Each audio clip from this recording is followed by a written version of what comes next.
Hello everyone, this is Ayush Singh and welcome to your favourite channel Singhpedia. आज हम लोग पढ़ने जा रहे हैं क्लास 7 हिस्ट्री चैप्टर नंबर 4 का, मतलब जिसका नाम है the Mughal empire. Mughal empire में जो हमारा फर्स्ट टॉपिक आता है वो है who were the Mughals. Mughal empire था तो उसके अंदर जो मुगल्स थे वो थे कौन एक्चुअली। तो हमने पढ़ा था पहले इससे दिल्ली सल्तनत के बारे में। दिल्ली सल्तनत के बारे में हमने पढ़ा था। वो उसमें क्या हुआ था कि लास्ट में आया था लोधी डायनेस्टी, और लोधी डायनेस्टी में सबसे लास्ट में कौन आया था? इब्राहिम लोधी। ये आया था। तो एक बार क्या हुआ कि एक 12 साल का लड़का था, 12 years old एक लड़का था। उसके जो पापा थे, मतलब वो जो थे कहाँ, फरगाना, फरगाना के रूलर थे, तो उसका बेटा भी ऑब्वियसली वही का बनेगा। तो ये फरगाना कहाँ है? हमारा उज्बेकिस्तान में है, ठीक है। तो इस फरगाना जगह का ये क्या बना था, जब ये जो लड़का था वो 12 साल का था तब वो फरगाना जगह का क्या बना था? रूलर बना था। अब देखो क्या हुआ, इसके बाद क्या हुआ कि फरगाना में आते हैं हमारे उज्बेक्स, और उज्बेक्स जब आते हैं तो क्या होता है कि बाबर जो है फोर्स हो जाता है कि वो जो है यहाँ से जाए। और यहाँ से जाएगा तो वो कहाँ जाएगा? ये जाएगा डायरेक्टली कहाँ? उज्बेकिस्तान के डायरेक्टली। उस वक्त अभी उज्बेकिस्तान के नीचे अफगानिस्तान पाकिस्तान आता है, लेकिन पहले क्या था, ये सब एक ही था। तो डायरेक्ट कहाँ आएगा? ये इंडिया में आएगा। तो इंडिया में आता है। इंडिया में था क्या चल रहा? दिल्ली सल्तनत। दिल्ली सल्तनत में था कौन सा रूलर? इब्राहिम लोधी। तो ये आया 1526 में, और इब्राहिम लोधी के साथ बैटल किया। कब किया? तो 21 अप्रैल 1526 में। उसको हम लोग क्या बोलते हैं? इस बैटल को हम लोग क्या बोलते हैं? First battle of Panipat.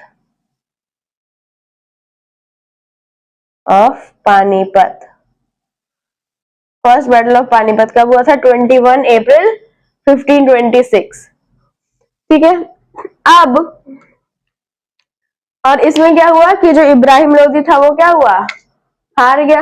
अब ये जो लड़का था इसका नाम था जहीरुद्दीन, और जो जब गद्दी पे बैठता है दिल्ली के तो उसका नाम बढ़ जाता है बाबर।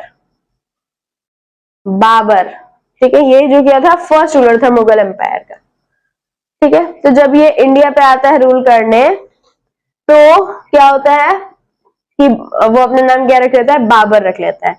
अब इस बैटल ऑफ पानीपत में क्या होता है कि जो इब्राहिम लोधी था, नॉर्मली कोई भी बैटल था आज तक, वो क्या होता था उसमें कि दो लोग लड़ रहे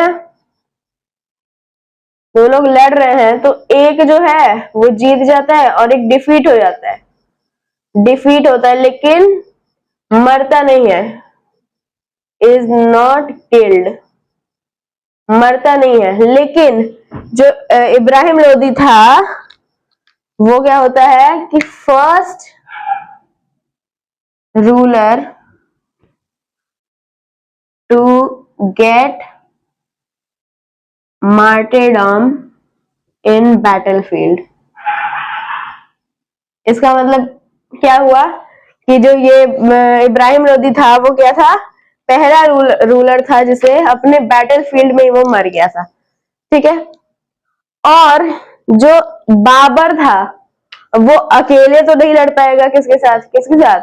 इब्राहिम लोधी के साथ। तो उसके जो थे ना, दो गनर्स थे। गनर्स का मतलब क्या होता है? जो गोली चलाए, गनर्स। एक का नाम था हमारा उस्ताद अली, उस्ताद अली, और एक का नाम था हमारा मुस्तफा खान। उस्ताद अली और मुस्तफा खान, ये दोनों क्या थे? इसके क्या थे? गनर्स थे, ठीक है। तो ये तो हो गया कि मुगल स्टार्ट कैसे हुआ। अब ये मुगल थे कौन, उसके बारे में हम लोग पढ़ते हैं।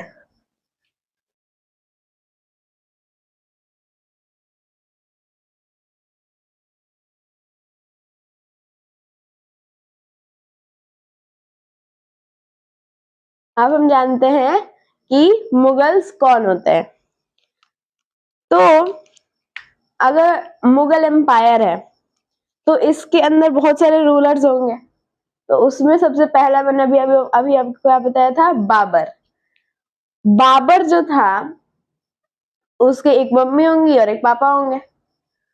तो जो उसकी मम्मी थी उनकी एंसेस्टर्स यानी उनके पूर्वज थे चंगेज खान।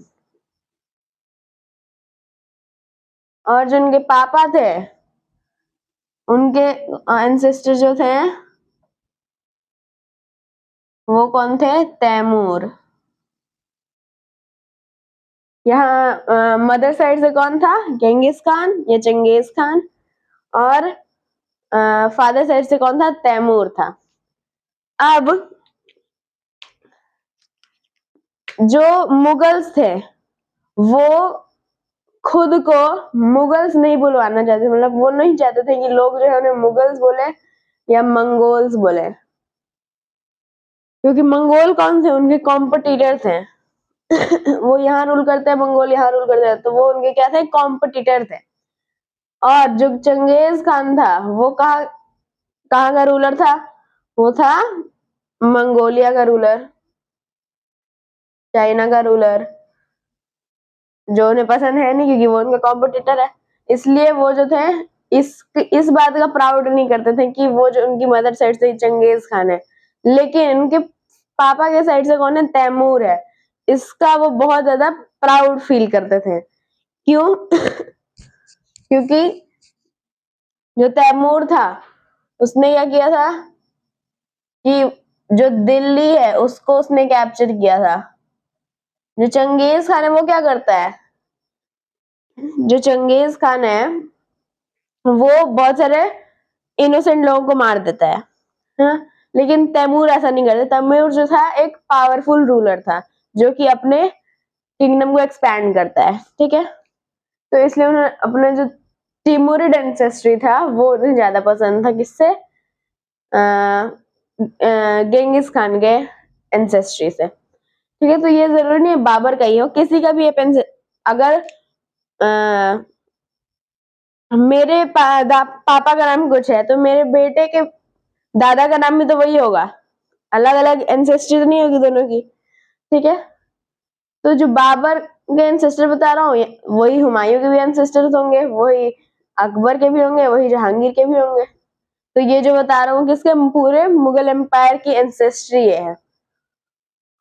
अब देखो ये वर्ड आता है हमारा डायनेस्टी। देखो डायनेस्टी और एम्पायर, इन दोनों में अंतर क्या होता है, डायनेस्टी और एम्पायर। देखो एम्पायर जो है क्या होता है कि कोई भी सब कॉन्टिनेंट, जैसे हमारा इंडियन सब कॉन्टिनेंट था, तो उस लगभग पूरे जगह पे रूल कर रहा है इतना वास्ट एम्पायर, उसको हम लोग बोलते हैं एम्पायर। मतलब उतनी वास्ट जगह पे कोई रूल करे तो उस पूरे रूलिंग वाले जगह को क्या बोलते हैं, एम्पायर बोलते हैं। लेकिन डायनेस्टी क्या होता है कि अगर उसी एम्पायर में कोई राजा बना, फिर उसका बेटा राजा बना, फिर उसका बेटा राजा बना, फिर उसका बेटा राजा बना, तो ऐसे फैमिली में ही लोग राजा बनते हैं अगर, तो वही एम्पायर क्या बन जाती है, हमारी डायनेस्टी बन जाती है। तो मुगल एम्पायर था कि मुगल डायनेस्टी था, तो मुगल दोनों था, मुगल एम्पायर भी था क्योंकि पूरे इंडिया को रूल करता था ये, और डायनेस्टी भी था क्योंकि बाबर का बेटा हुमायूं, हुमायूं का बेटा अकबर, अकबर का बेटा जहांगीर था, ठीक है। तो ये था हमारा आज का topic, who were the Mughals. I hope कि आपको आज का टॉपिक समझ में आ गया हो। अगर आपको इससे रिलेटेड कोई भी डाउट्स है तो आप मुझे कमेंट्स में पूछ सकते हैं। Thank you very much.